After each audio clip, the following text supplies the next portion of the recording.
Well, the sights there at the start, very familiar to all of us over the years, and everybody getting very excited, including the elite women. They get the chance to set off first this morning, and it's a little bit chilly. Wind is expected to pick up as well, but not too bad conditions actually for racing. And a good field, particularly in this women's race. We know the men's race has got Mo Farah and more of them shortly, but the women, Caroline Kipkurui, lining up. She had a great 5,000-meter race just last week in Brussels, where she pushed Hellen Obiri, the world champion, very hard all of the way. So a bit of a change just in such a short space of time, from 5,000 on the track to the half marathon. Betsy Saina of Kenya, 5th in the Olympic 10,000-meter final in Rio. Very good on the roads and indeed the cross country as well. She'll go well today. Big cheer for Ali Dixon of Sunderland Strollers. Of course, you'll remember Ali led for a long way in the World Championship Marathon, representing Great Britain in the recent World Championships. And then the two big names, Mary Keitany, the winner of the London Marathon this year and the second fastest ever marathon time. Only Paula Radcliffe has gone quicker. And the winner last year at the Great North Run, embarking on her marathon career, Vivian Cherry, was 4th in London behind Mary. But over the half marathon distance, this should be a great match between those two. Plenty of others which we'll talk about once they get underway as well. And those are the main contenders. Apart from Ali Dixon, other Brits in there to watch. You can see Gemma Steele there, Katrina Wooten is there.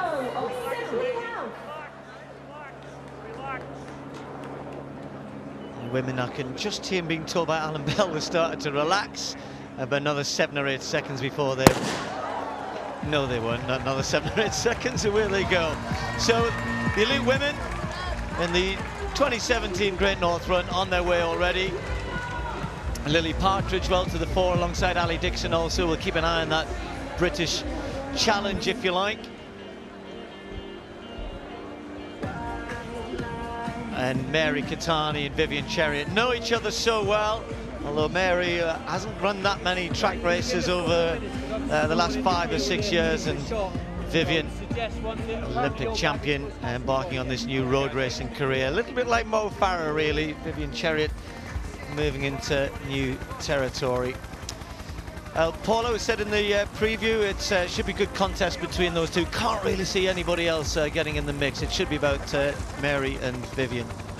Yeah, I can't really see anybody getting too close to them unless Kipkurui decides to build on her performance last week in Brussels, and then also the great job she did pacing in the London Marathon back in April. So she then set, I think, a personal best going through halfway pace in the London Marathon, so definitely capable of going much quicker than her personal best on paper, 66.55, which she'll need to be able to stay with these two today. But I think Mary Keitany, when I saw her last night, definitely fired up by the performance in Prague yesterday over 10,000 meters, where a new 10K world record was set by Jocelyn Jepkosgei of 29.43. So I think Mary's looking to go out and run faster and make her mark this year as well.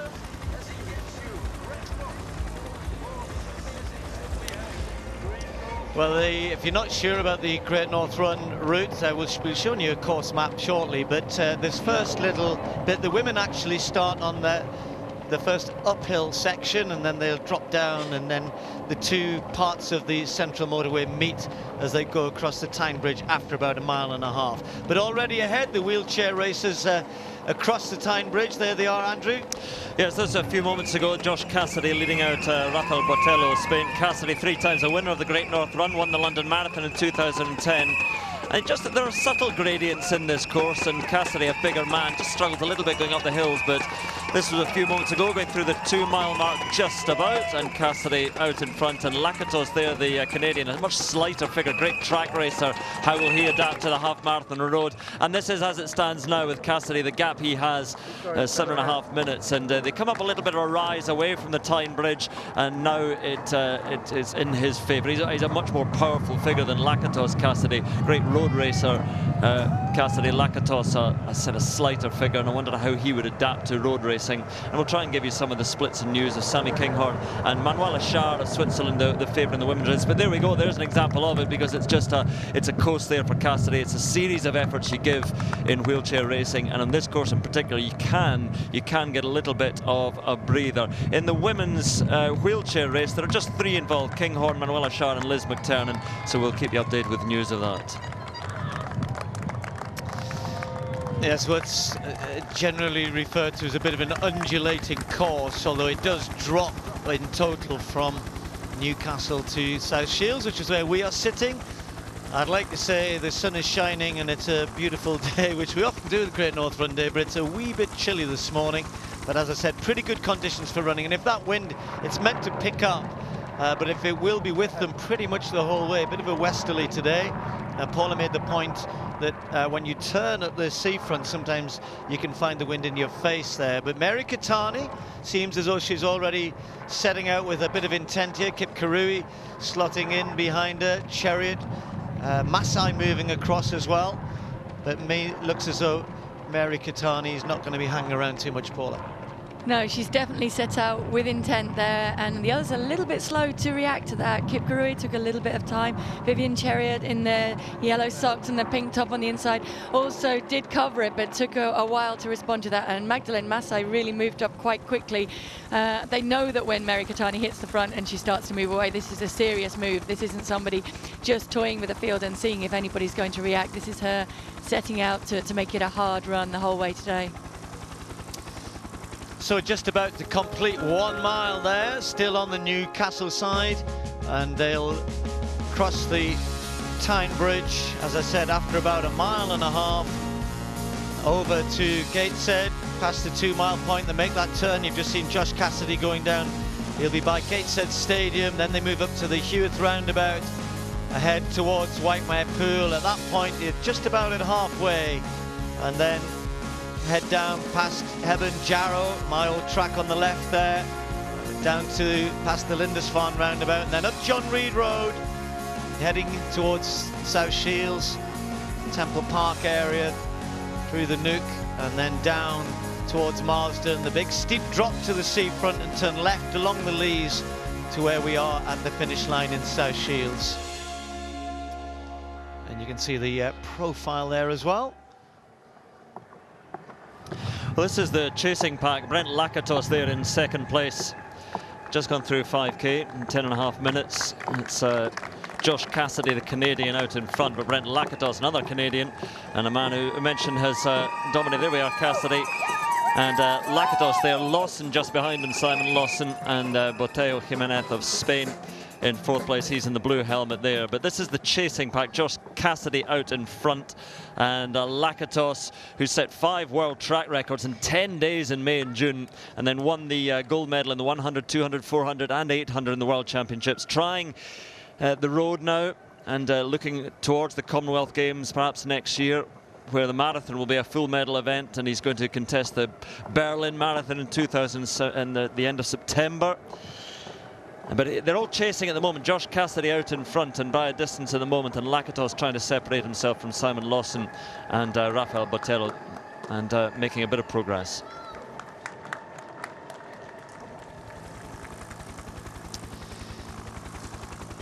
First mile for the women was, I think, 5:30, Paula, and there you can see Keitany pushing on from that. They actually have a bit of a hill in that first mile, oddly enough, for the women. And we always say, I always say, wait about 3 miles in the Great North Run to see what sort of pace you're setting off at, because there are so many ups and downs.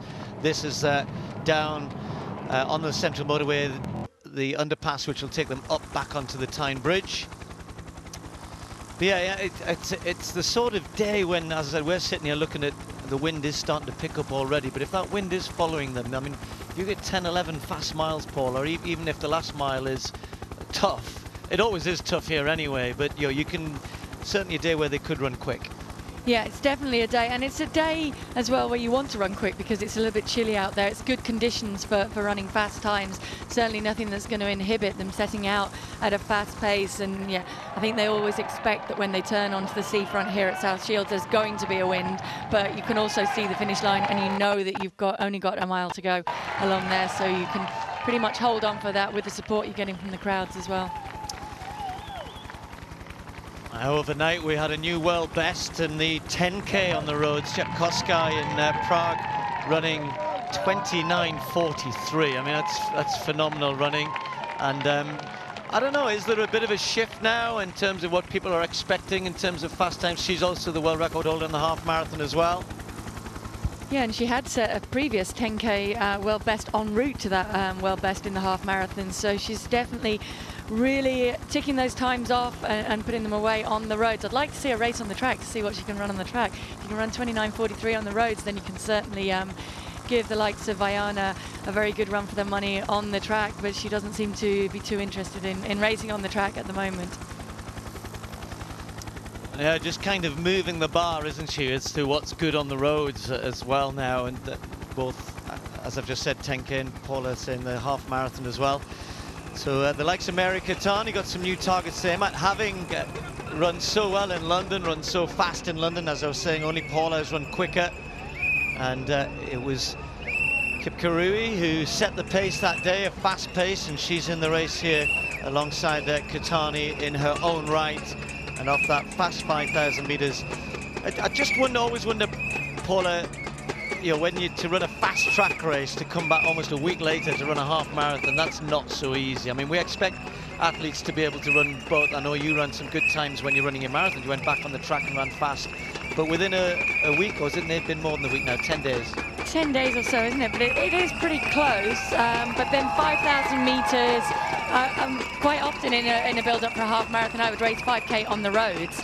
So 5,000 meters on the track to that, yes, it's different. You're not in spikes, you're in racing flats, and there's a different feel to racing on the roads. But I think she's so used to training with it. She's probably used to training with Mary Keitany, and they've probably come in here with a little bit of a plan too. Well, early stages in the wheelchair and in the women's race, but the rest of the thousands and thousands who are getting ready to start are back at the start, which is where Gabby is. Well, already this pace is picking up quickly. The second mile much quicker, 5 minutes 9, and they haven't let up. Keitany already pushing on with Kipkurui, and Vivian Chariot struggling to stay with that. I'm just going to correct myself, just in case you're watching at the beginning. I might have mentioned Katrina Wooten. She wasn't on our start list, but Katrina not here. Really good performances from her recently on the track. Would have been nice to have seen her on the Great North Run, but these two already a 10-meter gap between themselves and Vivian Chariot. Well, Vivian's meant to be training for a marathon, which she hasn't got one signed up at the moment, but you would have thought, Paul, at this stage, unless that is it, this is a crazy third mile. It is a fast third mile, I know that, but you wouldn't want to lose contact this early. Well, you wouldn't, but the second mile was already 5:09, and they look like they're running quicker than that now. So Vivian's a sensible runner. She knows what shape she's in, and she's not going to want to overcommit. She got herself burnt a little bit in the London Marathon by overcommitting there and going too fast through the first half, and then didn't really end up running a time that she was probably capable of running a lot quicker in London in April. So maybe she's just sitting back off that pace a little bit, just letting these two go and keeping herself within distance, within range of them, to be able to see what they're doing and what's going on, but not overcommitting too early in this race. But that gap is growing, and it's growing fast. That was Madeline Massai. You saw there in 4th place. She's actually the partner of Jake Robertson, who's going to be running with his twin in the men's race, getting underway shortly. So Chariot now with a 20-25 meter gap, and Keitany and Kipkurui as they go past Gateshead Stadium. And look at Keitany, she's almost sprinting here, is trying to break Kipkurui early, very early. They've got rid of Chariot, and she's really pouring the pace on here very early. They haven't even gone through the 3 mile mark. Now, when she ran quick here in 2014, they've started slower than on that occasion, but she got to Gateshead Stadium in 15:25. They're just about at the 3 mile point. Stadium on their left as they go past. They can't actually see it from down on the road there. But I'll be really interested to see what this third mile is.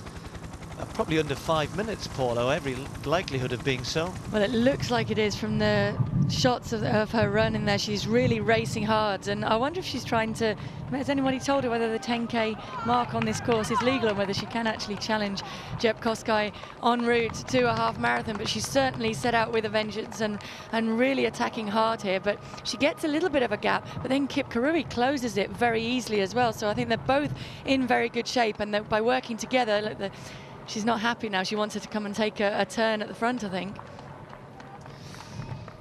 Yeah, there's a whole road there. She's probably saying, just keep off my heels, please. The two of them. There's the 3 mile point. So actually, no, that was 5k. Sorry, that was 5k, Paula. So 3 miles was a 4:51 for the third mile. We were right to say that was very quick. Now, is Cheruiyot then playing a smart game here? Is she thinking, well, that is too quick, too early, and I'm just going to hang off, try and stick to my race plan, try and stick to a good fast pace, but I don't want to go that quick this early?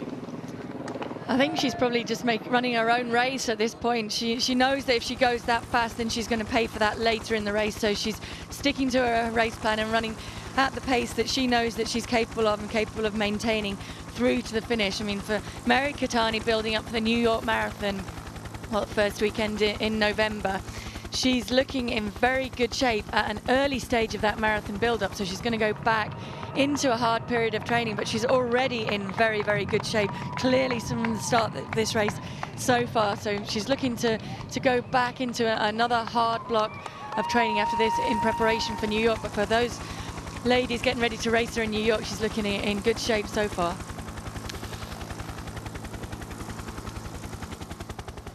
Meanwhile, we move to a little group which includes Sammy Kinghorn there. She's just been working off a couple of the male athletes and moving past now. They've just come through the highest point of the course, about 5 miles, about 8 kilometres. They're on Black Bull Junction, and from there you've got a lot of help. It's still having to work a little bit, but from there the wheelchair racers in particular will have a much better time of things. But she's just moved up to the front of that little group there, Sammy Kinghorn. She's just over a minute behind Manuela Schär in the women's race. As we mentioned, only 3 women competing in the women's wheelchair race. Manuela Schär, Sammy Kinghorn there, and Liz McTernan. And Kinghorn, a reminder, winner of the 100 and 200 at the World Championships in London, and trying out road racing again, looking forward to the Commonwealth Games, and going pretty well at the moment.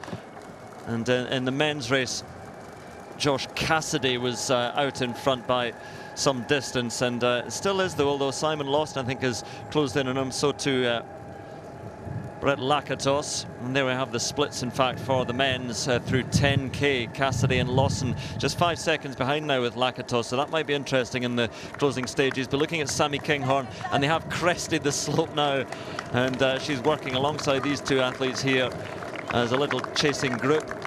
Some way behind Manuela Schär, who's well out in front in the women's race, but able to take a bit of a breather now after that work up to the 8k mark, 5 miles, which is the highest point of the course. Well, this quick pace, not the first mile, it was a little slower than Keitany ran back in 2014. That was a day she ran 65:39 on this course, and that is still the course record. So she's looking at her watch there, just checking, because she's not too far away from 4 mile.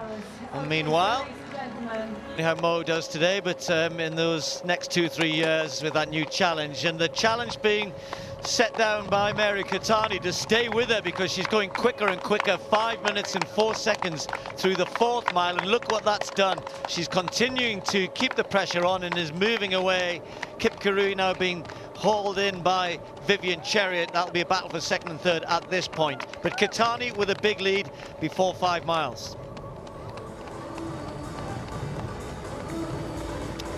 Well, what a wonderful sight it is back in the central motorway, Newcastle, the town moor on the right-hand side. As you look there, there was a park run there yesterday.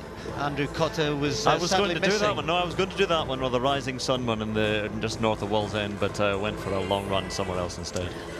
Any evidence that from you a were long run? Yes, there on Strava, so get out there. I'll believe you. Yeah.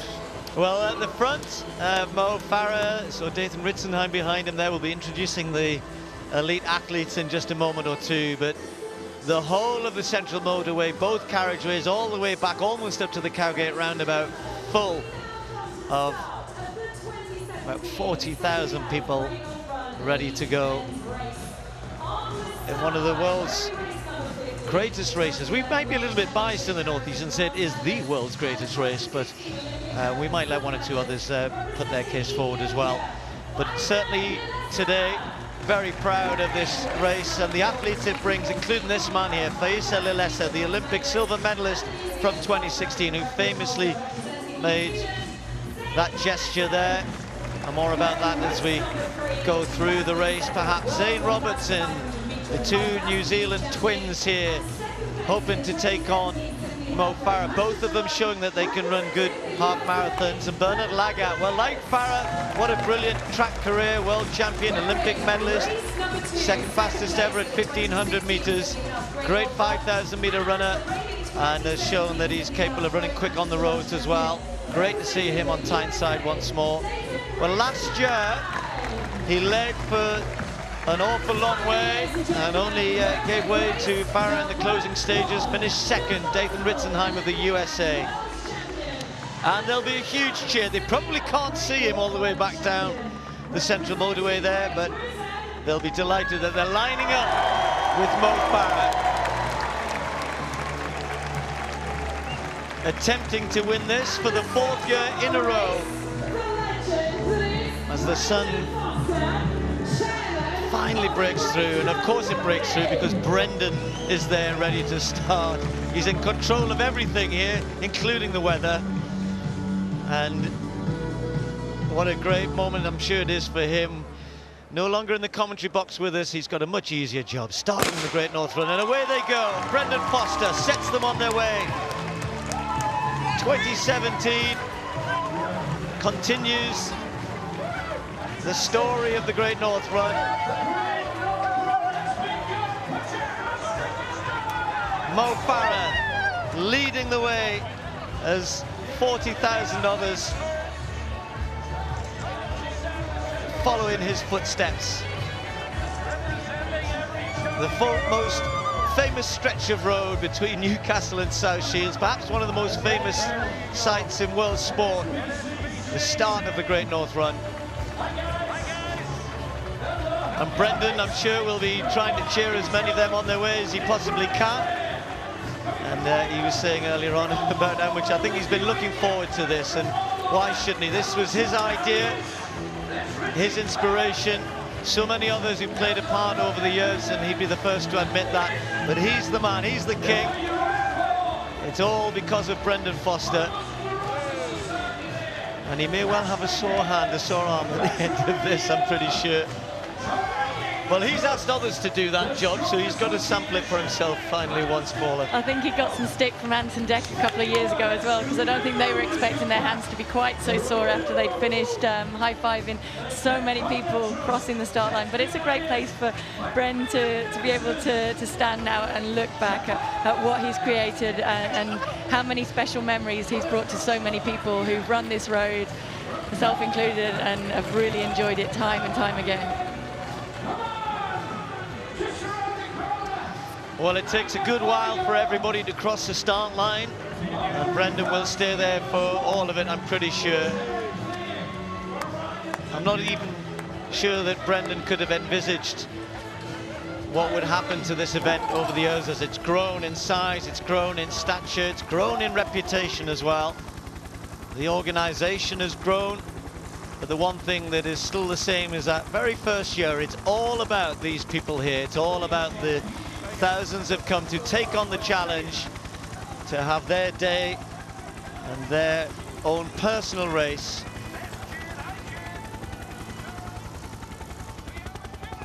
Look at that, what a wonderful sight that is, waiting patiently for their chance to get underway.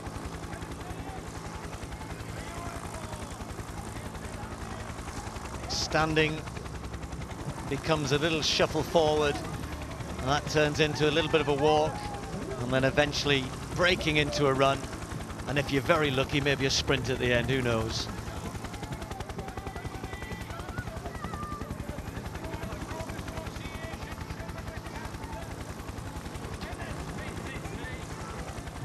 Walking and then waiting for their chance. And it's amazing, isn't it, that despite the chip timing that they all wear, that most of them, when they get to the start line, will set their watches just to be sure.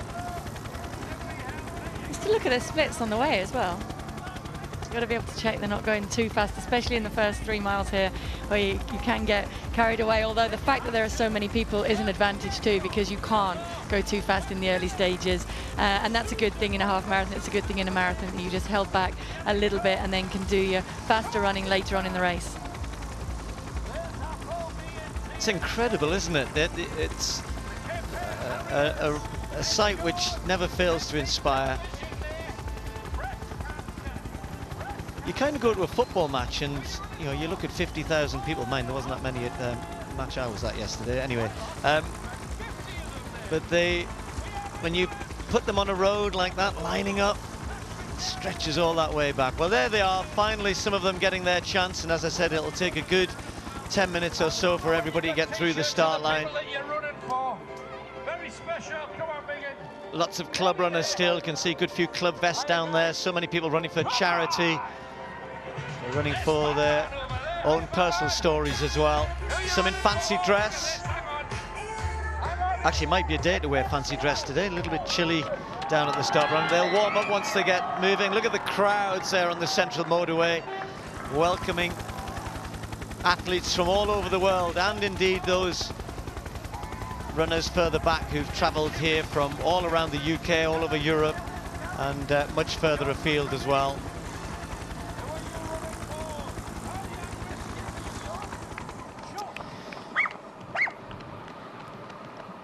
Mary Keitany of Kenya, the winner of the London Marathon this year, is way ahead at this point, and you can see that lead that she has is probably about 60-70 meters, something like that, and Mary has not let up at all.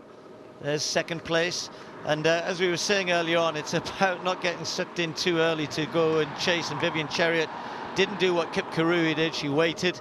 Now Kip Kiruyi has fallen back after having tried to go with Mary Keitany. So I guess this is now going to be a story. Has Keitany gone too fast? Can Vivian Cheruiyot stick to her pace, keep that gap at, what, 70-80 meters, hope that that's as far as it gets, and then try and start to eat her way into that through 10K, Paula?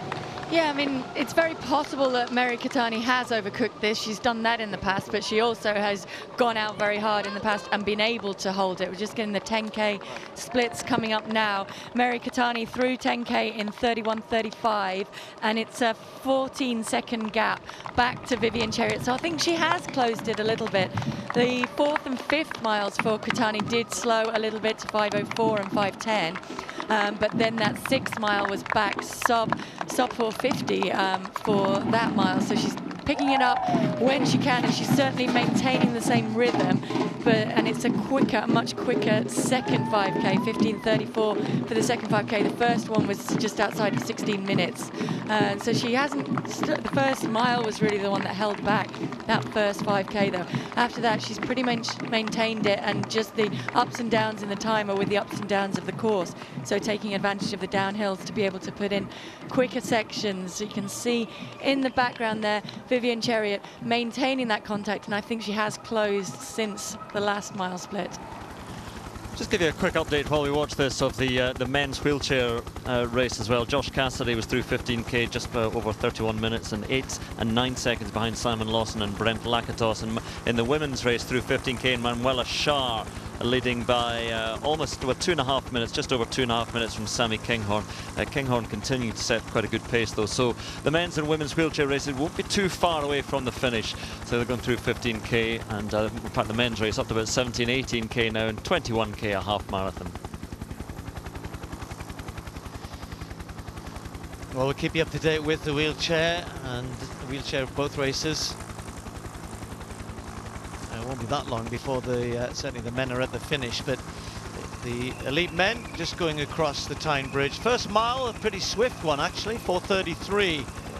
And so, funny enough, we all were thinking they're all going to take it to Mo today, but it's Mo Farah who's leading.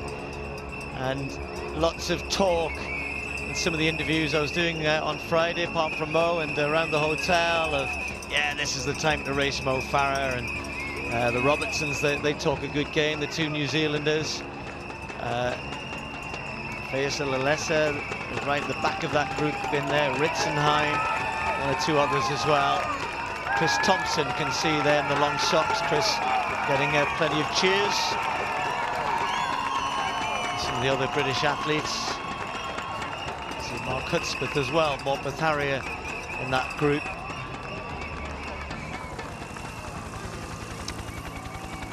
And then they cross, they're over on the Gateshead side now.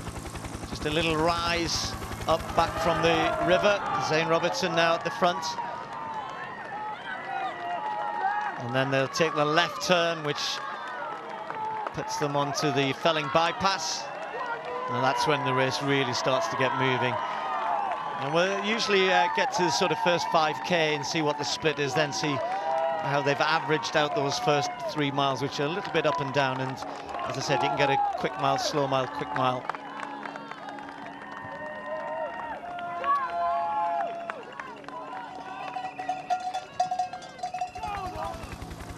Well, the Robertsons have said they're going to take it out. Paula, it's a brave tactic.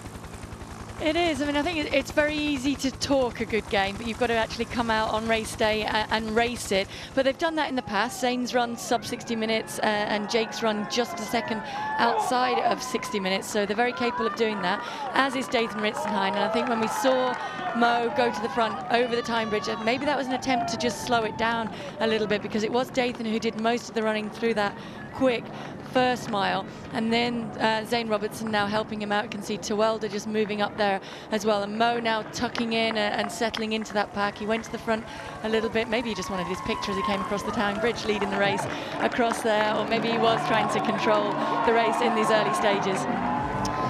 Dowie Griffiths also in that group, the Welshman who began the Commonwealth Games representing Wales, started pretty quickly as well. Well, we've had just over 10,000 have crossed the start line so far. He was perhaps the best looking of them there, Shrek. So just over a quarter, or about a quarter. Got a long way yet to go. Brendan is giving out medals already. I can't read that. What does that say? Oh, Great North Run hero, Brendan Foster. Oh, that's nice.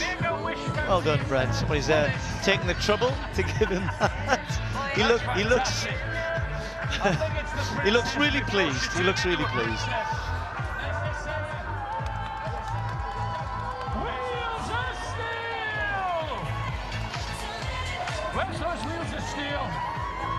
Well, for all of these here, the excitement building. Plenty of first-timers as well. I know one or two myself who are out there for the first time. We'll give a few people a few mentions later on. In the meantime, though, Mary Keitany checking her watch just to see how quick she's going there. That lead, if anything, perhaps growing to Vivian Cheruiyot. Yeah, I've just been told by statisticians there that she's just run 4:47 for the 7th mile, the same as the men have run for their 2nd mile. Well, that's impressive, isn't it? This is a fast mile between 6 and 7. You've got this bit of a downhill section here, but nonetheless, 4:47. She's gone the last 2 miles, 4:49, 4:47, and that's why that lead is getting bigger. The question is, can she maintain this? Going very quick indeed, Mary Keitany.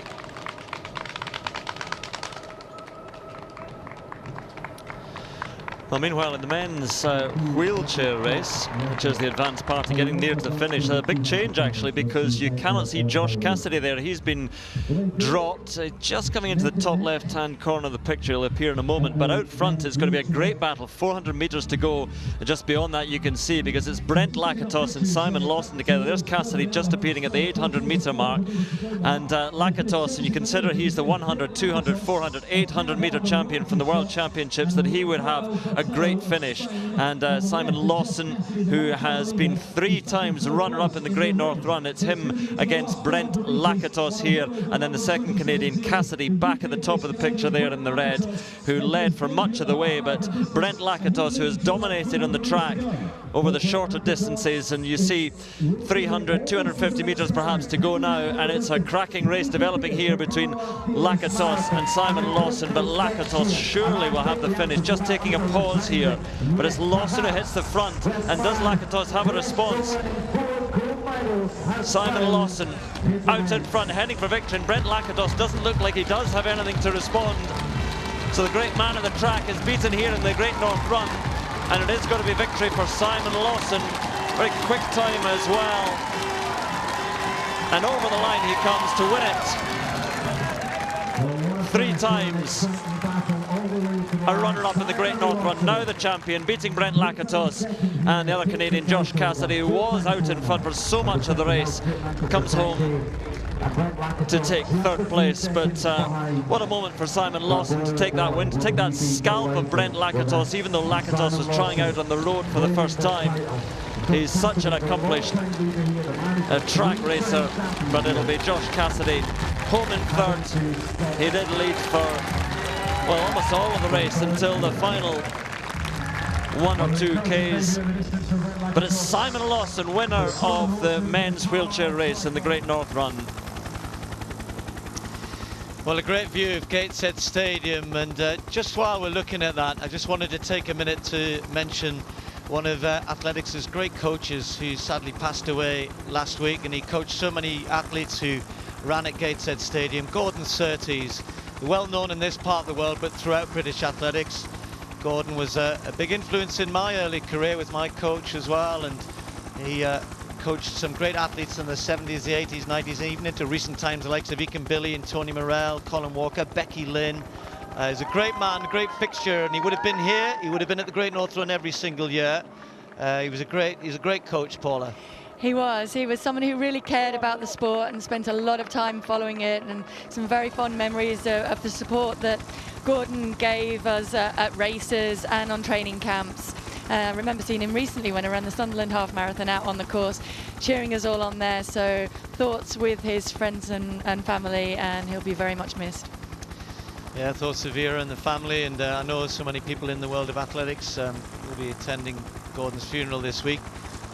Really sad news. Well, I know Gordon would enjoy the Great North Run every year. Mo, I was chatting to Mo on Friday in that interview, and Mo remembers Gordon as well, even in Mo's early career and some of the training camps he went on as a youngster, and certainly he will have taken a lot of joy in Mo's career. But Mo's just tucked in the group there. Dewi Griffiths over on the far side as well, just in the as Zane Robertson's looking behind, said, do you want to go with this? It was certainly not Griffith's job to really push this on. It's good that he's up there. Ritzenheim, though, leading. It looks as though Dathan's been the one who's really meaning to try and push this on here. He did this last year, Paula, and he did it to very good effect. So he's obviously trying to employ the same tactics.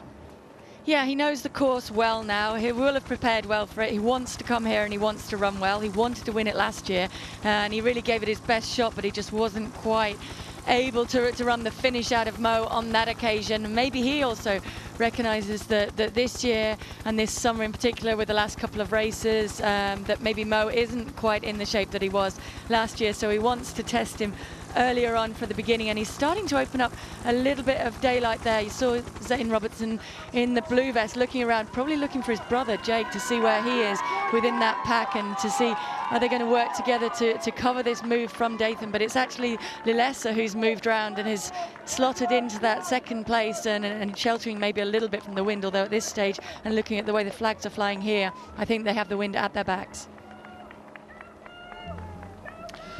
Well, I had a good race in the men's wheelchair. We're going to have a very, very impressive time from the winner of the women's wheelchair race, because Manuela Schär, just coming up to 200 meters to go, and the great Swiss athlete, the winner of the London Marathon this year, is going to head for a very, very quick time. In fact, it's going to be a course record for Manuela Schär.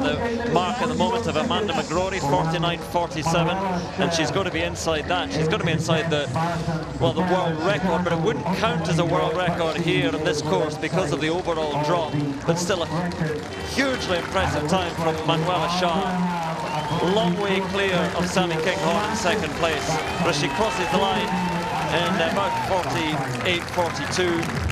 So that's about a minute inside the old mark of Amanda McGrory, and that is a dominant performance from Manuela Schär, who takes victory in the women's wheelchair race. We are 48.44, the new best for this course by over 1 minute. Quadruple European gold medalist, medalist at London 2017. Well, the story in the women's race is that we could well be heading for a course record here as well, because Mary Keitany is just getting quicker and quicker in the 8th mile of 4:50. Now she's kind of outside the splits at which she was at this similar point when she broke the course record, but she's doing it in a different way here. She started slower today and is getting quicker and is running faster at this stage of the race than she was on that occasion. And you can see that wind there. I think that's going to be a factor. It looks as though it's a little bit on her shoulder at the moment. It's certainly helping, it's not hindering, and it may well just give her be just the right direction in the closing stages as well to help. So no question of Cheruiyot being able to close that gap. That gap is a substantial one now. It's a good 20 seconds or more, and probably even a little bit bigger than when we last had a checkpoint. So Keitany is going fast. That was her last mile. She's almost into a 9th mile point now. So Paula, 65.39 could be under threat. It could be under threat. She's eating up the time on the times that she was running when she set that course record. She is now hitting this section of the course which is slightly uphill, up to 11.5 miles or so. She'll climb now, so those times from below 5 minutes will drop a little bit, but then they did before, and I think she's definitely closing faster. Looking at the way the flags are flying here at the finish line as well, she's not going to be running into a headwind. She might be being blown out to sea a little bit because it's a bit of a crosswind there, but she's so small and sits so close to the ground as well that I don't think she'll really worry too much about that. She will get some shelter as well from the crowds along the seafront here, and she's looking strong, she's looking composed, she's not looking as though she's overcooked this in any way. Meanwhile, the men are now on to, they've gone past Youth Roundabout, heading towards Whitemare Pool. Dathan Ritzenheim still leading. Pace not so fast for the men. It was a slowish first 5K, so they're well outside 60 minutes, which only suits one man, Mo Farah. The slower this race, the better it is for him. We're not going to see a sub-60 run here. Lalessa said he might fancy running 59 minutes, but they're going too slow at this point. So Mo will be very happy with the way this is going. Dewi Griffiths running well also in that lead group.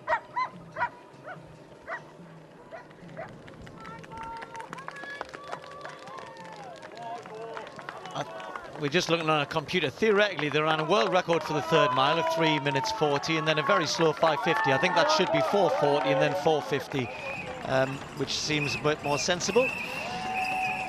The Massey is back, crossing Tyne Bridge at the 2 mile mark or so, and they will continue to cross for some time to come, but up at the finish or thereabouts, there's a couple of 100 meters or so away, we will find Sammy Kinghorn, who's closing in on the finish. And there she is in the white, just tucking in behind. Again, this is going to be a quick time for her debut in a half marathon. So the winner of the 100 and 200 meters at the WPA World Championships, and trying out a half marathon. Looking forward to the Commonwealth Games. A long way behind Manuela Schär, who set that course record by over a minute in winning the Swiss athlete. But Sammy Kinghorn, with a time of 52 minutes, just inside 53 minutes, coasting across the line, and for a first half marathon, well, that's a time that would have won 2 of the last 3 women's wheelchair races at the Great North Run.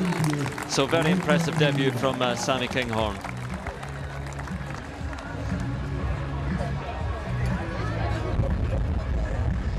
So Ritzenheim leading the men with quite a big group there.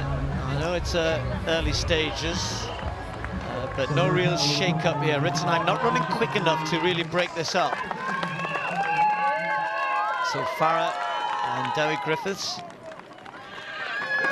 Yamamoto in there as well. Tuelde's in the group. Bernard Lagat at the back of the group. The two Robertsons, Lalessa in there. Lalessa looks as though he feels as though he'd like this to be going a bit quicker. His last race actually was at altitude. He really is at sea level, in case he didn't know, but that was at Bogota, which was, he said to me, was a slow tactical race, but nonetheless it was 64 minutes. And even when you're at altitude and running slow, the rhythm is so different to coming and trying to run a 59-minute race, which is what he said he thought he was capable of. Well, he's not getting that today, so he's going to have to rethink his tactics here as well, because at some point somebody needs to push on if they're going to give Farah anything to think about.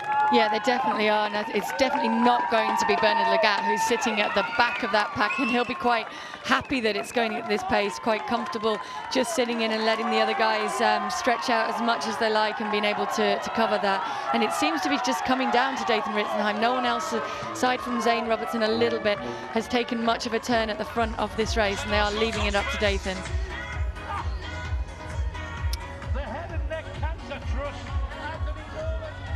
Well, the central motorway still full of runners making their way to the start line as the elite men are approaching halfway, and a familiar sight at the Great North Run. The Red Arrows, led by Red One, squadron leader David Montenegro, flying overhead. What a wonderful sight that is. Great to see them here. They've been fantastic supporters of this event over the years.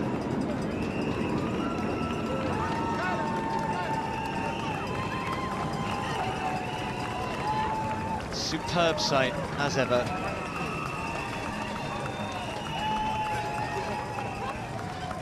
Well, they always get the best view of the Great North Run. And you saw, we'll be seeing a little film of Sophie Rayworth, who enjoyed day with the Red Arrows a little bit later on. So Mary Keitany went through 9 miles in with the 5:11 mile. It's just gone 5 minutes for the 10th mile, and that means she's still about 15 seconds outside course record pace, Paula, but still quick running, and she's done it all herself pretty much since the start. It's only been about Mary Keitany. She's led it all the way, nobody at this point, and Chariot is a good 20-odd seconds behind, and she's still moving well, still moving quickly. Yeah, she's totally dominated this race and blown away the challenge, really, of Vivian Chariot, who had no chance of being able to sit on her and use her superior speed in the closing stages. Mary's made sure of that, and she's now, looks as though she's just having a controlled run out, really. Maybe she has in her mind the course record, maybe she doesn't, maybe she's fully focused on building up towards that New York Marathon and going back and trying to secure her, I think it's going to be a 4th win, or it would be a 4th win in a row if she could win in New York, and she's building towards that and everything looking good, but she doesn't seem to be pushing too much. Contrast it to Vivian Chariot here, chasing her. I don't even know if she can still see her. We'll get an idea from one of the shots if she will be able to see her up the road ahead, but she's certainly working a lot harder and finding this tough going today, although she will be able to benefit from the wheelchair athletes that they are catching and being able to use those as kind of intermediate targets to work. Well, in the men's race, Ritzenheim, they've just made the turn at White Mare Pool. They're taking a left turn. They may get a little bit more help with this stiff breeze on their backs at this point, and they're taking drinks on board. Farah looks very comfortable, I have to say, is really enjoying this. Robertson sharing a drink with Yamamoto. Dewi Griffiths still in the group there. Jake Robertson at the back of the group. Bernard Lagat still in there. Lalessa, the Olympic silver medalist, in the orange vest in 3rd place. Tuelde is in the blue just behind Farah. But Ritzenheim stretching out, doing his best, but when you look at it, Paula, 450 miles, you need to throw in like a 435, a 440 to really shake this up. Yeah, I mean, you contrast this, and Mary Catani at the front of the women's race is running splits similar to the splits that they're running in the men's race. So really to ask any questions of the likes of Mo Farah and of Bernard Lagat, he needs to be running quicker, and he needs to be making it more than a surge for, what is it, about 1,000 meters, not even a mile at a time. He's surging and then backing off again, and I think the size of the group behind him indicates that it's not really asking too many questions of the guys out there racing today.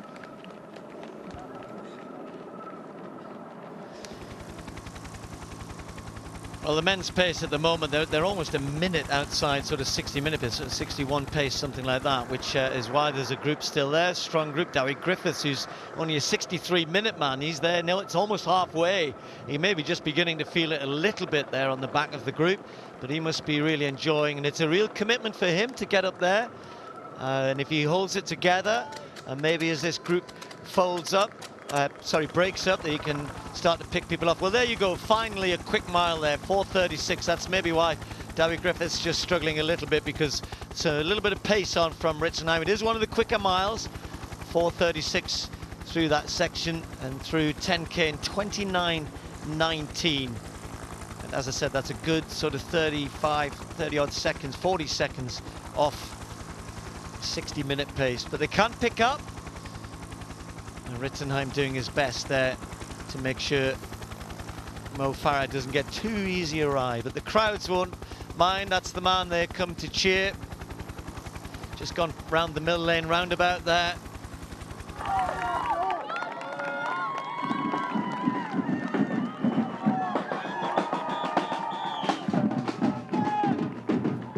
It's actually fascinating watching, Steve, sorry, when you're talking about Dewi Griffiths just beginning to feel the pace, but he's able to hold on at the moment, and that quicker mile thrown in there, and watching a guy who's a 63-minute half marathoner against people who are just a little bit faster, just trying to maintain contact. That's intriguing in itself, as much as at the front. And for the first time, as you're about to say, Dathan Ritzenheim, just, I don't know if he's able to get a little bit of a breather. He's done so much work there, but just watching Dewi Griffiths trying to maintain contact, and he's doing a good job at the moment. Yeah, maybe the Ritzenheim's burst just settled a bit, but you can see there that's now been picked up by Zane Robertson, has decided, well, now that you've made that move, let's keep it on. And look, this is the sort of thing that Mo does. He's going, well, if that's your break, that's not good enough. I don't think Mo will want to push on, although he's gone to the front here. He does look very good today, by the way. He looks very relaxed. Lalessa has decided, oh, hang on a minute, if Mo Farah makes a move. But this is the sort of thing that Mo likes to do now and then, isn't it? Just to remind people halfway through the race, I'm still here. You haven't really done anything to hurt me yet. But the pace for Mo is just too easy. This is, it's not fast, it's not hard, and all of a sudden he's got a gap there, Paula. Yeah, I think he's just been thinking, this is easy, guys. You're not really testing me too much. And what he does time and time again, we've seen him on the track, and he'll continue to do it on the roads, I think, is he stamps his authority on the race. And he does this, he just goes to the front, puts in that surge of pace as if to show, well, I've got this much left and you haven't really taken anything out of me so far. So if you really want to test me and you really want to stretch me, you've got to give it something more than that. And immediately he's asked questions that Dathan Ritzenheim isn't able to answer, and he isn't able to go with that. And he's now dropping off that chasing second pack, and he's kind of disrupted this race and just broken it apart and stopped people being able to work in a pack to take a pace to him. He's controlling the race, and it's a long way yet, but he's obviously feeling good. He looks, I agree, he looks very good, and he looks strong. And he said he was a little bit tired coming into this race. He's not showing much sign of that here this morning. The rest might have done him good. I know he hasn't trained that hard since Zurich, but you don't, we were chatting about this the other day, you don't lose your fitness in 2 weeks. He's just been doing some steady runs, that's fine. So he hasn't done any big sessions or anything, he doesn't need to, but maybe that little bit of rest has freshened him up. He certainly looks very good today. And that little burst there, it wasn't a burst to kind of completely try and break the field, it was just his little reminder. Lalessa has now dragged the two Robertsons with him. These three were always the ones likely to give Farah a bit of a test today, as they've just gone through 7 miles, but nothing silly. And that group will just gather back together again, I'm pretty sure.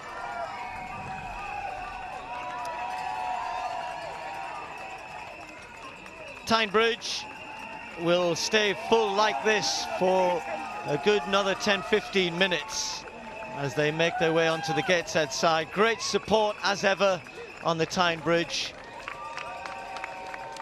A great place to stand and watch. And Mary Keitany, well, she's continued to pour the pace on through the 11th mile. That was a 5:08. She's just slipping off the record pace. She really needed to kind of keep it at 5-minute pace, so she's just losing sort of 3 or 4 seconds every mile. Nonetheless, still very impressive running on her own. Nobody to push her. Just Keitany, as I think you were saying, Paula, right? Just getting in a rhythm here. You know, that's 5:09, I think, is world record marathon pace. That's about what she's running. But yeah, she's preparing for that big marathon coming up in November. And what a way to prepare. Just a nice, hard run here in the Great North Run. And one where she hasn't had to be worried about a challenge from Vivian Cheruiyot at all. No, she's pretty much been able to control this race from the start and maybe use it as a kind of tempo run out there. I think she at one point set off and decided to go after that fast time and then settled back into just being able to control the race, to run surges on the sections of the course that allow you to run faster, and then just to maintain and run steadily on those gradient sections. And she certainly had it won up that hard slog from 9 to 11 miles, so was able to sit back and relax. There's a shot of Vivian Cheruiyot there, so we'll get an idea of how far she is behind. She's a fair way behind because she's still climbing. She's 1 minute and 2 seconds behind the lead of Mary Keitany, and hasn't even come close to the roundabout which precedes the drop down onto the seafront here on South Shields, but she's well clear in second place. She's still got a chance of running a personal best, Vivian Cheruiyot. I mean, oddly enough, she equalled her best in the first half of the London Marathon, which was a bit quick, and then she fell away. But you know, she is capable of running under 67 minutes, definitely. And she's not that far off that today. She may well end up in the sort of low 67 minutes if Keitany comes in at around, you know, low 66. Just over a mile to go, and as I've just been alluding to, if you're going to run 67, so she's only got another 5.5 minutes of hard running on the seafront. But look at Mary there, hasn't let up, and she could, well, she's not going to break the record. However, we've only had 2 performances under 66 minutes, and then the next fastest after that, you have to go back to Cara Goucher back in 2007 when she ran 66.57. So it's going to be certainly in the top 3 fastest times in the Great North Run for Mary Keitany. Well, here we go, Paula, back in the men's. Lelessa's got back in front. That little spurt from Mo is just to shake it all up a little bit. Now he's settled in behind Lelessa, who now is the leader. And maybe Lelessa now has been sparked into a bit of action here. Yeah, maybe that's what Mo was trying to do as well, just shake it up a little bit and see, okay guys, how many of you are capable of really running fast here today and want to go with that pace? The pace that he injected was a 4:25 miles, so it certainly asked questions of the other guys, and Bernard Lagat was one of the first to drop off, being able to cover that of the, I guess, people we might have thought might contend in this race. Certainly Lagat would have been hoping for a slower race. We saw Mo just take a look over his shoulder there, just checking who it was that had fallen off the pack, and it's Zane Robertson now who's struggling to go with it, and Jake, who is going with the surge now put in by Lelessa, who's building and capitalizing on the work that Mo Farah put in earlier on to open up those gaps, although around that roundabout there Zane Robertson has pretty easily closed back up. So it is still a group of 4, but it's Lelessa who's now pushing on the pace and trying to ask questions of the others as they go through the 8-mile marker there. Yeah, that fast smile, that 4:25. It is a faster part of the course, and as you said, between 8 and 9, it's a bit slower. So once they get through 8, you've got to work hard to get your fast miles. You know, you get some easy fast miles on this course, and you get some tougher ones as well. In fact, Paul is just pointing out 4:28, so that pace has been kept on. So Zane Robertson, the first of the twins to falter here, competed in the World Championship 10,000-meter final. His brother did try to make the, Jake, who's on the back there, did try to make the World Championship team, but he ran a 10K in Stanford after a good half-marathon performance in Lisbon in March, and then he got hurt. He had to pull out of that 10,000-meter race, so didn't get the qualifying time, didn't compete at the World Championships, sort of refocused. He looks comfortable, doesn't he, though, Jake Robertson, going well. So a 4:25 mile followed by a 4:28. And if they are to hurt Mo Farah at all, they need to keep that going now all the way to the finish. Build these fast miles into this and try and make Mo hurt a little bit as they go round the John Reed Road roundabout. Take their right turn for them. And this is a bit of a tougher part of the course. Leaving the stage clear for Mary Keitany. Well, further down, Mary Keitany, winner of the London Marathon this year, in that super fast time, second fastest of all time, and is running one of the quickest Great North runs here. She's not that far off the course record, and it's been a great display, Paula, of front running. Yeah, it's been a textbook display of front running, really. She asked the questions from the start and established that gap very early on, and then has just maintained that pressure when she didn't really need to. She had the race won and sewn up. She has maintained that pace, and she's not going to be far outside or above 66 minutes. If she even is above, she might just sneak underneath that. She can see the finish gantry ahead of her and the clock on that as she approaches it. 100 meters to go for Mary Keitany of Kenya. This will be her third victory in the Great North Run, and perhaps one of the most impressive. Not going to be quite a course record, but it's not too far away. Mary Keitany of Kenya wins the 2017 Great North Run under 66 minutes. Only one other athlete apart from herself has managed to do that. That was Priska Jeptoo in 2013. The third fastest ever women's Great North Run for Mary Keitany, and has won this one by a country mile.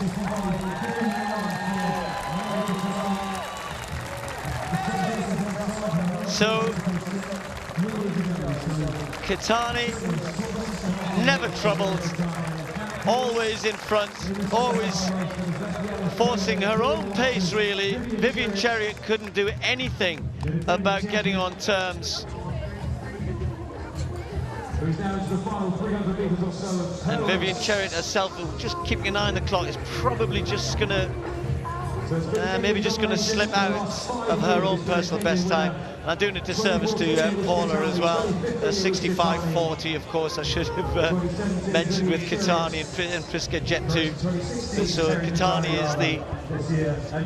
is still the course record holder, but what a superb run today from her. Vivian Cheruiyot, well, if she gets a bit of a sprint on here, Paula, she might get a personal best. She's got to get the move on, though. She has, and she doesn't look as though she's too interested. She doesn't need to make any kind of sprint finish. There's not in danger from anybody behind her in this race, but she obviously will want to run a personal best. If she can see that ticking away. She's not too far away. She's got, what, 20 seconds to run now to beat that personal best. Yeah, she is going to do it. She is going to run a personal best, but she's not interested in making sure it's as fast as she can go. Well, it'll be interesting to see what Vivian Cheruiyot chooses to do next. She has yet to decide on her next marathon after her first go in London when she finished fourth behind Keitany. And Keitany's given another lesson today in really where you need to be. You know, for me, if Vivian Cheruiyot can't contend with Keitany over the half marathon, she's got no chance over the marathon distance at this point. So if nothing else, it's a bit of a wake-up call for Cheruiyot. She might say it wasn't a great day for her today, I don't know, but you know, she's got some work to do to get on terms with Keitany. She has, and she hasn't completely ruled out going back to the track, and her few exploratory visits to the road so far haven't gone with the same success that she has had on the track, so maybe we'll see her do that. I think she'll race another marathon before she fully commits to what she's going to do, but you have to do that. You have to race on the roads to find out whether it's something that you want to stay with and that you're going to have success at. And we look back now at Kip Kurui coming in to finish, and she's certainly paying the price for having gone too fast in the early stages of this race. And Vivian Cheruiyot didn't do that. She did learn from what she did in London, and she didn't overcommit in the beginning of this race and was rewarded with a personal best, but I think she's certainly finding it tougher going than she did find racing on the track, so I wouldn't be surprised if we see her come back racing on the track next. I did ask her that in an interview I did with her the other day, Paula, and as we just seen Kip Karui coming down for third place, very tired. She didn't seem that keen, but I agree with you. I think there's more for her on the track probably at the moment. There was certainly no reason why she couldn't do both. Remains to be seen. Well, somebody who did run very well on the track recently, 14:27 for 5,000 meters. That is super fast. Is Kip Karui, coming in here very tired after having tried to go with Keitany early on. She's a sub-67 half-marathon runner as well this year. Not this time though. Very tired coming across the line in third place. Gemma Steele was leading the best of the British athletes at the 10-mile point and going pretty well, Gemma. She was in 6th place at that point, so we'll see whether or not she's been able to chase a couple more home since then. I think Betsy Saina, the next one coming down the home straight, 4th place. Well, actually, it's Masai now, Madeline Masai, the partner of Jake Robertson, who's further back down the road, contending with Mo Farah in the men's race. So it's going to be Masai coming in for 4th spot.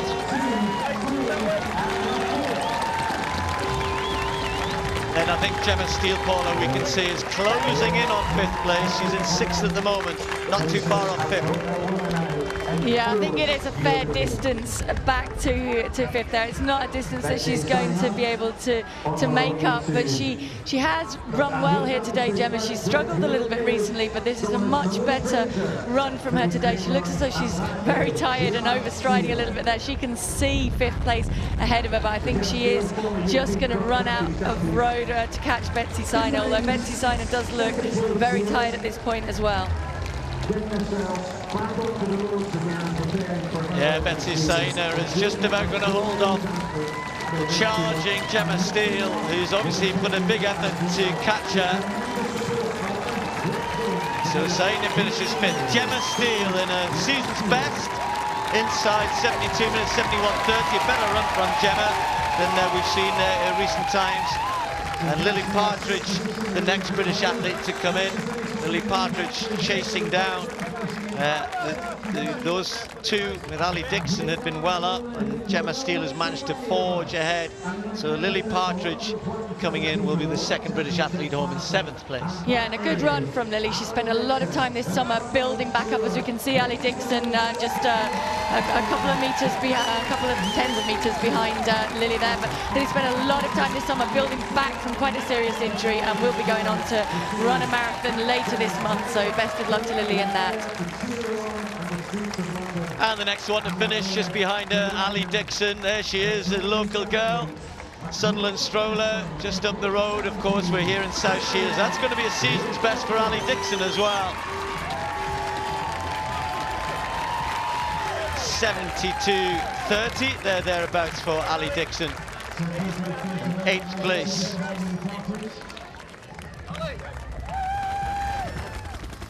Well, back in the men's race, bit of a change. I said that he won't know it, but his partner finished in 4th place, Jake Robertson, who he and his brother train separately now, because Zane trains in Ethiopia, which is where Mo prefers to do some of his winter work these days.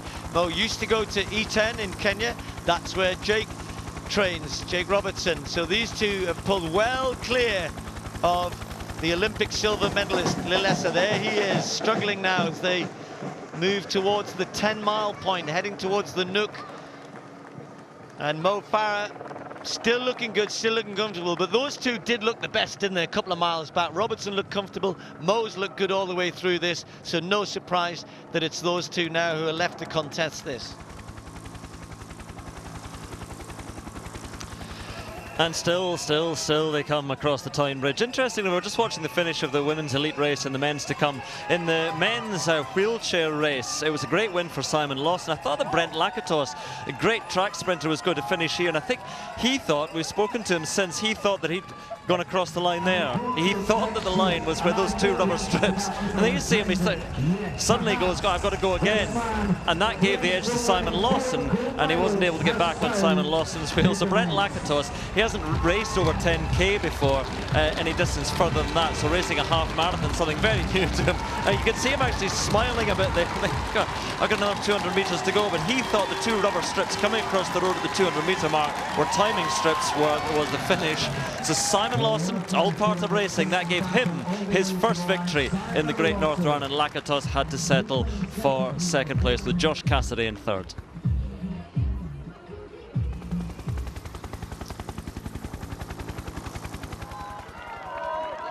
Well, this race is warming up nicely now. They're under 61 minutes. They're heading for about 60 and a half unless they really go quickly over the last couple of miles here. But Robertson doing a little bit as Ritzenheim did last year, trying to make sure that he keeps the pace on. And for the first time, Mo's cadence has just changed a little bit, just working a little bit harder. You can always tell with Mo, you get a bit more action in the upper body. And he's just working hard here to stay with Robertson, who's doing what you have to do. You've got to put the hard miles in. He's just done a 4:31 for the 10th mile, which is a quicker mile. This one would be interesting to see. If he keeps up around about 4:30, 4:35 here, then that will start to hurt Mo.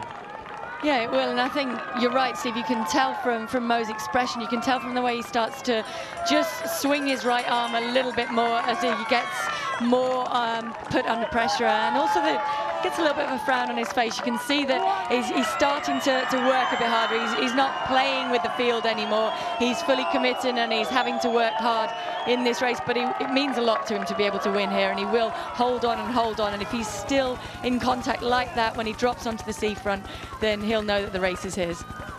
And that's an important point. Mo knows the course, and I was chatting to Jake in the interviews I was doing with him on Friday, saying, have you been out and had a look? Because if you've never run the course before, he goes, yeah, I'm aware of it. I'm going to try and get out. I think that would have been yesterday, to have a look at the closing stages, because and they were asking me, he and his brother, and I said, yeah, well, you drop down. He says, oh, there's a steep bit. He goes, yes, but then after that, it's slightly uphill until you crest it, and then you have this long downhill run to the finish. Because he thinks he can, he said, well, Mo Farah, I said, Mo Farah, his finish. He goes, yeah, but not on the roads. It's different on the roads. I said, well, yeah, good luck with that, because a little bit of a downhill for everybody. Mo Farah is still good at a sprint finish on the roads as well as on the track. But, between now, where we are and where they are, there's another couple of hard miles of running, so let's see. Yeah, he's got a little bit of time to be able to ask some more questions. You can see him checking his watch there. He knows what pace he's running, but he's just looking for confirmation there. And he's trying to wind it up gradually, to ask questions up this hill and to be able to kind of run a little bit of the finish out of Mo Farah. But it is important. They go through 11 miles, so we'll bring that split to you as soon as we get it here, and we'll get a little bit more of an idea of how quickly Jake Robertson is running here. We'll look back to the letter, and that gap has grown and grown. So really, he's now, his biggest questions he has to answer is holding on to third place and looking behind him to see where those dangers will come from. He's not going to be able to make any inroads on the two in front of him. Some runners make running fast look easy. With Lalessa, he looks like he's running fast, but you know he is, don't you? You can see he's working for it. He's just gone through the 11-mile point. So for the leaders, it was 4:36. If he could drop a 4:30 in there, just put a little bit of pressure. It doesn't sound like a lot, but 5 or 6 seconds over a mile, you're just putting that bit of doubt into somebody's mind. But every stride now that Mo hangs on to Robertson, we've seen this before, even last year with Ritzenheim to some extent. Every stride, it's Mo who gets more confidence, Mo who feels okay. Yeah, I'm hurting, yes, I'm tired, but I've been here before. I know what this is like. I know I just have to hang on for a little bit longer, and then I'll be okay. And it's a hard thing to have to do, is to work hard up this stretch and to be trying to run the finish out of someone you know can finish quicker than you. It's a tough task here for Jake Robertson, and I think many times before on this course people have overcommitted and they've made that mistake of thinking, okay, I can just drop onto the seafront and hang on for that last mile, and you can't hang on. You certainly can't hang on and expect to race with what Mo Farah will have saved in the tank to be able to use on that last mile that he knows so well and has judged so well so many times in the past. Oh, nice little thumbs up from Robertson to the crowd who are cheering for Mo, and maybe some Antipodean friends giving him a bit of encouragement to continue over the next few hours to make their way down towards South Shields. But already there, just about to arrive on the seafront, is Jake Robertson and Mo Farah. Robertson, the New Zealander, he and his twin said they wanted to come and give Mo Farah a race today. They thought it was a good time to race Mo Farah. Is he focused? Does he really want to win his 4th Great North Run badly enough that if they make it hard, he may just falter? Well, so far, it's the same Mo Farah, digging in deep, hanging on, working hard, and waiting for his moment on the seafront. Can Robertson just break Farah, just get a couple of yards, get 5 meters or so? He's doing his best, trying hard. He is doing his best, and he keeps working at it, keeps digging away, trying to open up that gap. And every time it looks as though he's opening up more than a couple of meters, Mo Farah just stretches out a little bit more and closes it back down again. And now when he hits this roundabout, he knows that he's got that drop down onto the seafront, and then he knows what to do from there. He's learned how to run this drop, because it is a little bit of an acquired technique as well, to be able to not run too hard down here, not do too much damage and fatigue to your quad muscles, who have to absorb the shock as you run down this sharp hill. And then they turn onto the seafront, and it's that gradual, as Steve was saying, gradual little rise, and then a very gradual drop down that you almost don't realize you're running downhill into the finish, but you can feel that you are, and it does help to have that run and that gentle run into the finish when you're trying to judge it well. I think Robertson's making a real bid here. He's made that turn, and you can see, look at this, he's decided this is where I've got to go, mile to go. This is where I've got to test Farah. This is where I've got to really push hard as I can. I know that Farah's quicker than me in the latter stages. I know that I can't hope to beat him in a sprint finish, but can I break him before then? Can I get a lead? And Farah, understanding what he's doing, gets as close as he can. Doesn't want even a 2-3 meter gap to appear, because when that appears, that gives the other guy confidence. That means he'll carry on pushing. When you stay close, they start to lose faith. They start to lose confidence that the tactic's going to work, and therefore they don't push as hard for as long. A little bit of mind games at this point. It's good to watch though, isn't it? It's good that Robertson's having a go here. Yeah, it's good that he's having a go. We're getting a good race here as well. We're seeing questions being asked of Mo Farah. He's been made to run hard here. The 12th mile was 4:26, so Jake Robertson really has thrown everything at Mo Farah that he can here today to try and win this race. He knows that this is really his final chance in the next 600 meters or so. He really has to open up a little bit of a gap, or the writing is pretty much on the wall once we enter the last half mile of this race, and we know the damage that Mo Farah can do there.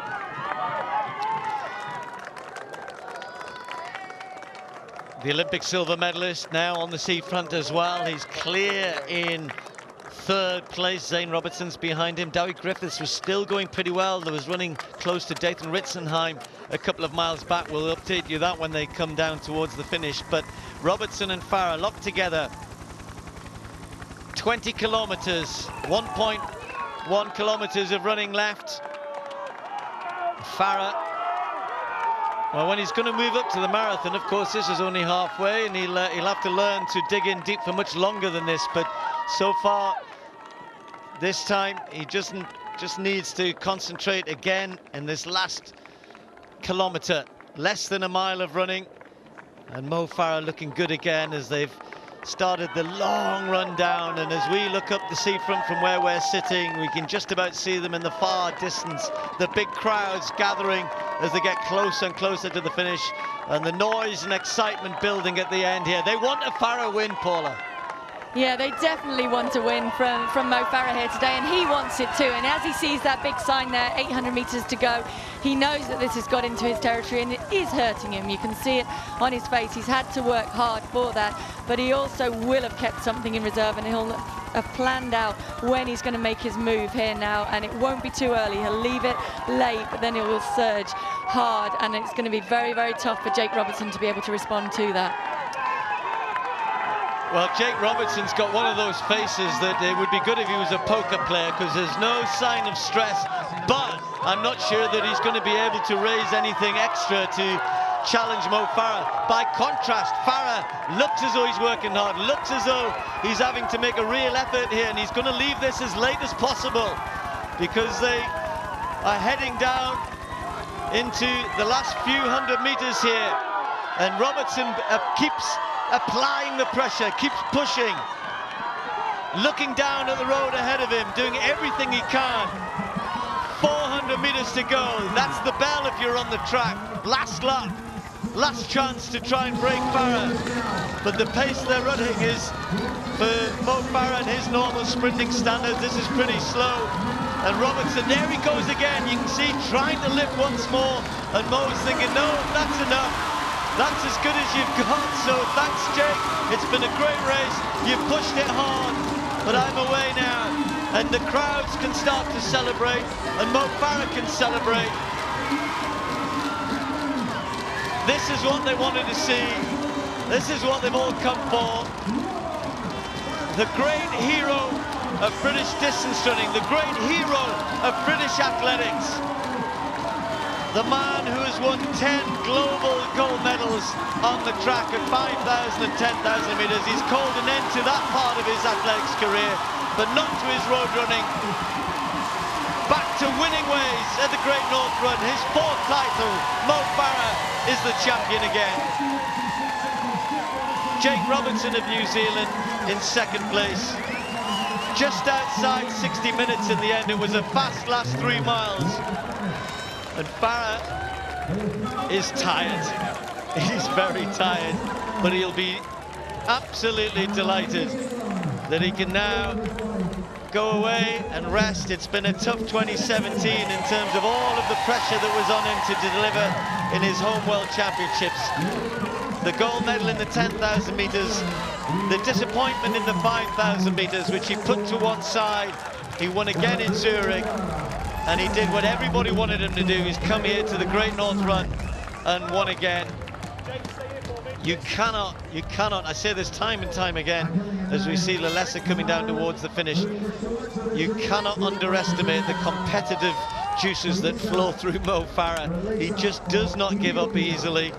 And he'll probably tell you it was hard today, Paula, that you know, he was pushed all the way. You could see the effort in that last few hundred meters, but he just does not give up. No, he doesn't, and he really wanted it. And I think if you talk to him, and he said to Brendan before that before he really had his great successes on the track, it was the Great North Run, and he'd watched time and time again. It was the London Marathon, in running in the mini marathon, and he wanted to come here and he wanted to win that, and he was very tired. I think that end of the track season, emotionally as well as physically, took a lot out of him, and he was maybe hoping he wouldn't have to run as quick as he's had to run today, but he was able to do that. He was working very hard in the closing stages, but he was able to maintain that contact with Jake Robertson, and in the end it was pretty convincing the way he finished the race, but I think it certainly took some out of him. Yeah, well done to Mo Farah. Robertson pushed him all the way. His twin brother in 4th place. Then we've just seen Yamamoto in 5th. And a little further up the road, a great race from Dewi Griffiths. This is Dathan Ritzenheim, and just behind him is Dewi Griffiths. The Welshman's had a cracking race here. Bernard Lagat we saw a little bit further behind, and there he is just going through the picture there, wearing number 9, and he's heading for a personal best here. Dathan Ritzenheim, who pushed Farah so hard last year. Griffith's best is 63.27, and he's going to be inside that. Ritzenheim finishing in 6th place. Griffiths, a new personal best. The Welshman inside 63 minutes for the first time. Well done to him. And he's beaten Bernard Lagat, who comes in just over 63 minutes. Good run from Griffiths, Paula. Yeah, very good run from Dowie there. Good to see him rewarded for committing in the early stages, for being brave enough to go with that pack and to hold with it, and then to take the scalp of someone like Bernard Lagat. Yes, Bernard Lagat is getting on a little bit in years now, but it's still a good scalp to take, and it's a good, strong run from Dowie there today.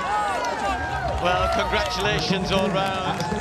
Mo Farah winning the Simply Health Great North Run for the 4th time, and winning it in the style in which we've all become accustomed. Waited till the end, but as ever, just had too much pace for everybody else. Well done, Mo.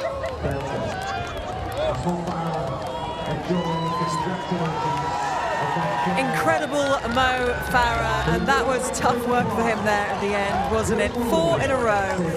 What an amazing athlete. He has had a very tough season, his final season on the track, but he never lets us down. Wherever he says he's going to race, he turns up. And I had the privilege of seeing him earlier in the week when I was hosting the BBC's One Show, and he said, I'm tired, it's been a long season, but I'm looking forward to the weekend. And he's not going to leave here without crossing that line first and giving these guys here a little bit of his time and shaking hands and doing the selfies and all the things that we've come so accustomed to over the years from Mo Farah, because he is a man of the people, he's an athlete of the people, and he just wants to keep that whole feel of his career going on the road now. He's taking it from the track, and it looks like, well, this start was a good sign of things to come.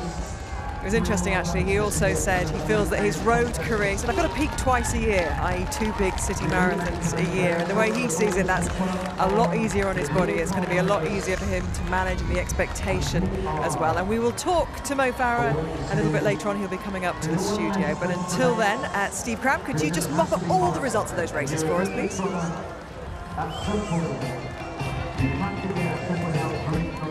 Well, this was the result of the men's and then the women's wheelchair results. Simon Lawson, we saw that interesting finish where Brent Lakatos thought he had finished with a couple of 100 metres to spare, but Lawson going through to take his first victory in the Great North Run after being runner-up 3 times ahead of Lakatos and Josh Cassidy, the 2 Canadians. And Manuela Shah, a course record by over a minute in taking victory from Samantha Kinghorn, Sammy Kinghorn, and her debut in a half marathon, a very quick time as well, and Liz McTernan in 3rd place.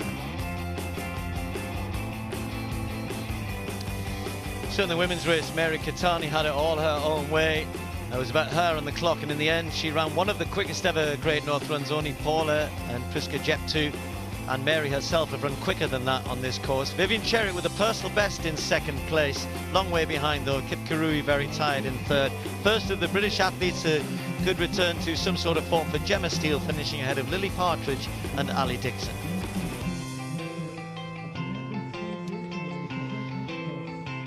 Jake Robertson did his best to run the legs off Mo Farah, and it was a very fast last 2 or 3 miles, brought them back closer to the 1 hour mark. In the end, Mo's winning time, 1 hour and 6 seconds. Robertson was 2nd, with Lilesa, the Olympic silver medalist, in 3rd. And Dowie Griffiths from Wales with a new personal best, the first of the British athletes, in 7th place.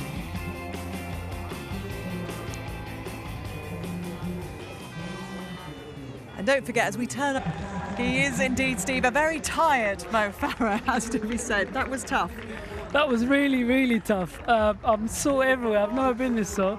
I think it's that of lack of training, really. You put it down to that, are you? You've had an interesting couple of weeks, haven't you, since you decided to call it a day, obviously, this season on the track, and you finished in Zurich and played football last week, and you've had a nice week doing lots of different things. And you said earlier in the week, I haven't done as much training as I'd normally do. So was it starting to tell out there? It was definitely telling. 4 miles to go.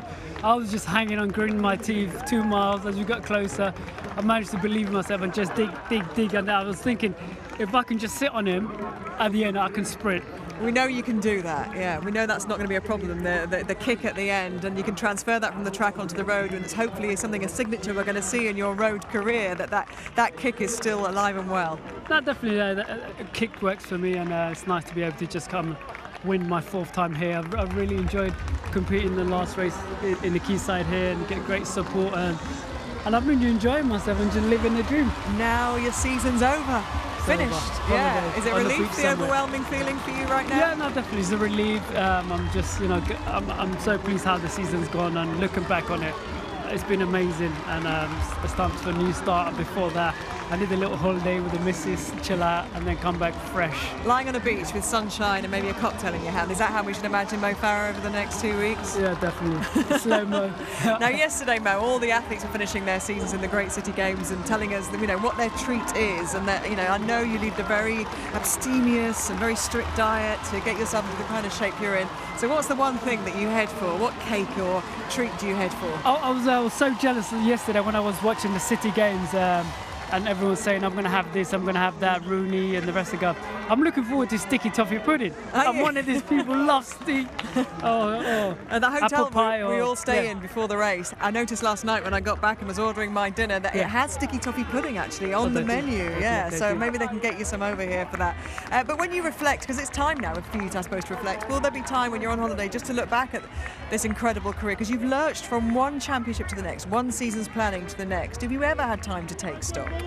Not at all. I think when I retire, hang my spikes up, my shoes up for good, then you look back and go, oh my God, I did that. But now it's just, the track is done. It's time to move on to the road and just enjoy it, be happy, be relaxed, and just enjoy it, really. And that will invigorate you, I'm sure, that new challenge that's ahead.